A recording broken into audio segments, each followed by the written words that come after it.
तो इस ब्रेकअप के बाद ये नूर मोहम्मद जो है वो बहुत गुस्से में था और वो हर हाल में बच्चे की बुआ को सबक सिखाना चाहता था। और ये कत्ल नूर मोहम्मद ने इसीलिए किया था ताकि इस बच्चे की हत्या करके वो बच्चे के परिवार वालों को दुख दे सके, साथ ही अगर ज़रूरत पड़े तो बच्चे के परिवार वाले, चूंकि दूसरे का बच्चा था, उसका अपना तो बेटा था नहीं, बच्चे के पिता के परिवार के साथ भी उस महिला की दुश्मनी हो जाए और पूरे परिवार में जिसे कहते हैं कि गम और दुखों के साथ साथ मुसीबतों का भी पहाड़ टूट पड़े, लड़ाई झगड़े शुरू हो जाए, ये उसके दिमाग में था। और नूर मोहम्मद ने इस मर्डर को प्लान किया था। उसने किया ये कि 17 सितंबर को जब बच्चा स्कूल में पढ़ाई पूरी करने के बाद लौट रहा था तो रास्ते में एक सुनसान जगह पर उसने बच्चे को अगवा कर लिया और अगवा करने के बाद उसकी सबसे पहले गला घोंटकर जान ले ली। गला घोंटकर जान लेने के बाद उसकी लाश उसने पास के ही एक गन्ने के खेत में छुपा दी और जो साइकिल है, बैग है, वो सारी चीज़ें भी वहीं खेत में डालने के बाद वो अपने एक दोस्त के पास गया। उसके दोस्त का नाम है बेवानूर और दोस्त को उसने ये पूरी बात बताई और कहा कि उसने एक बच्चे की हत्या कर दी है, लेकिन वो इस मामले में अब पुलिस की निगाहों में आने से बचना चाहता है, सबूत भी मिटाना चाहता है, तो इसलिए उसे उसकी मदद चाहिए। बेवानूर उसकी मदद करने के लिए तैयार हो गया और नूर और बेवानूर ये दोनों लोग मिलकर फिर से उस जगह पर गए जहां बच्चे की हत्या की गई थी और उन्होंने एक धारदार हथियार से उस बच्चे की लाश का गला काट कर अलग कर दिया और गला काटकर अलग करने के बाद जो सिर है उसे एक कुएं में ले जाकर फेंक दिया ताकि उसके बारे में लोगों को कभी पता न चले।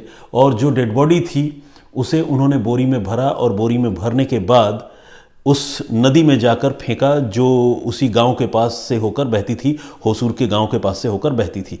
और उनको ये लग रहा था कि बोरी में बंधी ये लाश पानी की धार में आगे बह जाएगी और किसी को पता नहीं चलेगा।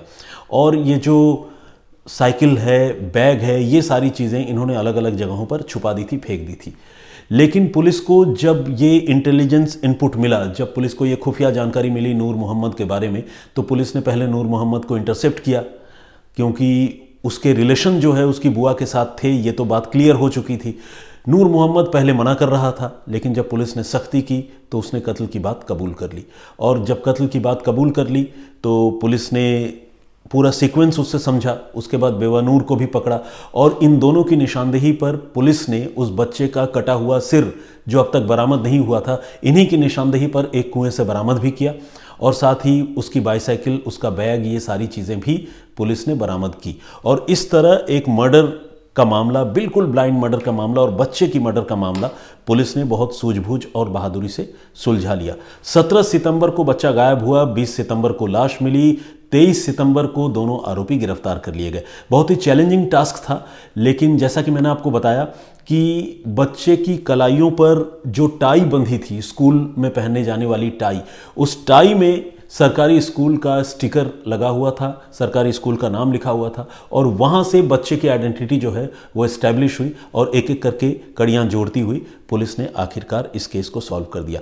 तो एक बहुत ही अफसोसनाक केस जिसमें एक बेगुनाह बच्चे की हत्या हुई, जिसका इस पूरे मामले से कोई लेना देना नहीं था। उसे तो शायद ये भी नहीं पता होगा कि उसकी बुआ का किसी सिरफिरे शख्स से कोई अफेयर या कोई लेना देना भी है, लेकिन एक मासूम बच्चा दो बड़े लोगों की सनक और उनके दिमागी फितूर का शिकार बन गया और उसका कत्ल कर दिया गया। तो ये है आज की पूरी कहानी जो मैंने आप सबको बताई।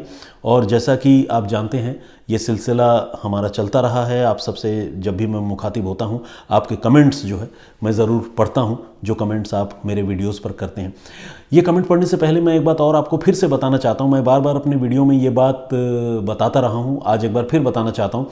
वो ये कि अगर वीडियो का ड्यूरेशन थोड़ा ज़्यादा लंबा होता है तो मैं उसे 2 पार्ट में डिवाइड करता हूं। और वो मैं नहीं, मेरा अकेले का फैसला नहीं होता, बल्कि क्राइम तक की टीम का फैसला होता है और उसके पीछे कुछ टेक्निकल रीज़न है जो शायद मैं आपको एक्सप्लेन तो नहीं कर सकता।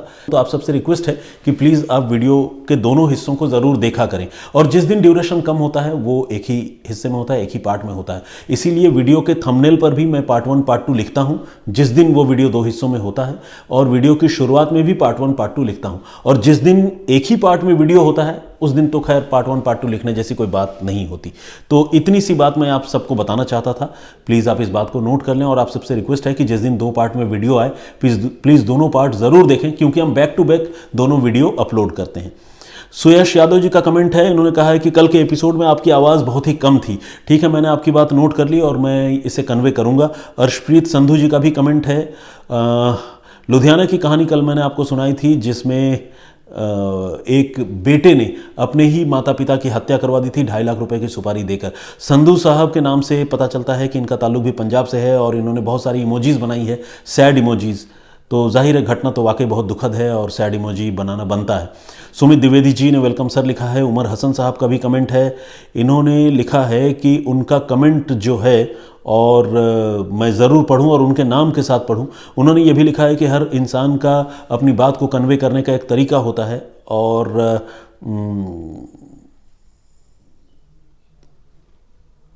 इन्होंने कहा है कि जो एपिसोड्स हैं उसमें 1, 2, 3 अगर एपिसोड के तौर पर ये हम कहानी लेकर आते हैं तो उसमें उसको ज़रूर मेंशन किया करें। Thank you very much Hasan साहब। धैर्य हिंदुस्तानी, बैकग्राउंड तो अच्छा बनाओ या एंटिक, ये क्या है गंदा सा। कुल मिलाकर धैर्य हिंदुस्तानी जी को इस स्टूडियो का ये बैकग्राउंड बहुत अच्छा नहीं लग रहा है।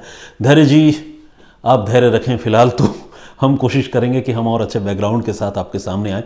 जब मैं आउटडोर से कभी कभी कहानी लेकर आता हूँ तो बैकग्राउंड अनडाउटेडली थोड़ा और खूबसूरत होता है। स्टूडियो है तो स्टूडियो में अलग अलग सेटअप है और क्राइम का स्टूडियो है तो यहाँ कोई बहुत सुंदर महल जैसी चीज़ भी हम दिखा नहीं सकते। धर्मा पटेल साहब का भी कमेंट है। अमिताभ कुमार जी हैं, इन्होंने लव यू सर लिखा है। Thank you very much Amitabh ji, love you too. Sachin Borse इनका कमेंट आया है। अभिषेक झा जी हैं, सुनीता धर हैं और इसके अलावा संजू भैया जी हैं। बिना डीवीआर के सीसीटीवी फुटेज कैसे मिला? Your story doesn't make any sense, why you waste time telling your personal things, you should watch Shams Tahir Khan's video and learn. जी बिल्कुल, मैं उनके वीडियो से सीखता हूं संजू जी। और बिना डीवीआर के सीसीटीवी फुटेज कैसे मिला, इसका आंसर मैं आपको देना चाहता हूं। देखिए, डीवीआर जिस मकान में वो कत्ल करने के लिए गए थे उस मकान का डीवीआर तो वो उठा कर ले गए, लेकिन जैसा कि मैंने उस स्टोरी में बताया है आस पड़ोस में भी सीसीटीवी कैमरे लगे होते हैं। पुलिस ने वहाँ से फुटेज प्रोक्योर कर लिया और उसमें वो दिखा कि कातिल जो है घर के अंदर जा रहे हैं, डीवीआर लेकर बाहर भी निकल रहे हैं। इसके बाद जब डीवीआर पुलिस ने रिकवर कर लिया तो उससे उस घर में लगे कैमरे के भी सीसीटीवी फुटेज मिल गए। तो ये सारी बातें मैंने उस स्टोरी में उनका जिक्र किया है। मुझे नहीं लगता कि आपने शायद स्टोरी ठीक से सुनी हो, और अगर ठीक से सुनी हो आपने नहीं सुन पाया इस बात को तो हो सकता है फिर ये मेरे में कमी हो, लेकिन मैं अपनी तरफ से सुधार करने की कोशिश करूंगा। संजू जी आप भी थोड़ा कोऑपरेट कीजिए। सुनील कुमार जी का भी कमेंट आया है। शहबाज शेख साहब हैं, किरण सेठ, एस खान साहब हैं और अवनी टूर ब्लॉग, इन्होंने बांग्ला में लिखा है अनेक दिन पर, मतलब बहुत दिन बाद। क्रिकेट हिस्ट्री परूप श्रेष्ठा जी जर्मनी से हमेशा कमेंट करते हैं, thank you very much Parup जी। सत्यवान पंघल जी का भी कमेंट आया है। डॉक्टर अजय जौहरी, कृष्णा घोष, इस तरह से बहुत सारे कमेंट्स हैं। मैं चूंकि इतने सारे कमेंट्स ऑब्वियसली नहीं पढ़ सकता और सारे लोगों के नाम भी नहीं पढ़ सकता, तो इसीलिए रैंडम तरीके से पढ़ता हूँ। मधु सिंह राजपूत जी का भी कमेंट है। इन्होंने लिखा है सर आप लाइव कितने बजे आते हैं? मैं लाइव तो नहीं आता हूँ, लेकिन मेरा जो ये एपिसोड है वो दोपहर के 1 बजे अपलोड हो जाता है। तो प्लीज़ आप 1:05, 1:10 तक ज़रूर एक बार टाइम तक में घूमने के लिए आइए और घूमकर मेरी स्टोरी सुनकर जाइए। मेरी क्रॉम्पटन जी का भी कमेंट आया है। शौकत अली जी, ये जमशेदपुर से हैं, इन्होंने कहा कि इनको इस बात का थोड़ा सा दुख है कि मैं जमशेदपुर गया लेकिन इनसे मुलाकात नहीं हो पाई। प्रदीप भंबू जी, इनका भी कमेंट आया है। आप हमेशा कमेंट करते हैं, थैंक यू वेरी मच। आनंद छेत्री जी, आपका भी कमेंट है, यू आर वेलकम। तो ठीक है, इस तरह से बहुत सारे लोगों के कमेंट्स हैं और भी लोगों के नाम और कमेंट्स मैं आने वाले वक्त में अपने एपिसोड्स में पढ़ने की कोशिश करूंगा। आप इसी तरह के वैल्यूएबल कमेंट्स जो हैं करते रहें। मैं एक बात आपको ज़रूर कहना चाहता हूं कि सारे कमेंट्स बेशक यहाँ मैं आप सबके सामने न पढ़ पाऊँ, सारे लोगों के नाम न पढ़ पाऊँ, लेकिन इतना यकीन मानिए कि आप मेरी स्टोरी में जो कमेंट्स करते हैं वो सारे कमेंट्स मैं पढ़ता ज़रूर हूँ। आपको दोबारा बेशक पढ़ के न सुना पाऊँ क्योंकि समय की मजबूरी है, लेकिन खुद मैं उसे ज़रूर पढ़ता हूँ और अगर उसमें मेरे लायक कोई सुझाव या सलाह जैसी बात होती है कोई, तो उस पर अमल करने की भी कोशिश करता हूँ। तो फिलहाल यहीं तक, मुझे इजाज़त दीजिए। अपना बहुत ख्याल रखिए, सुरक्षित रहिए। जय हिंद, जय भारत।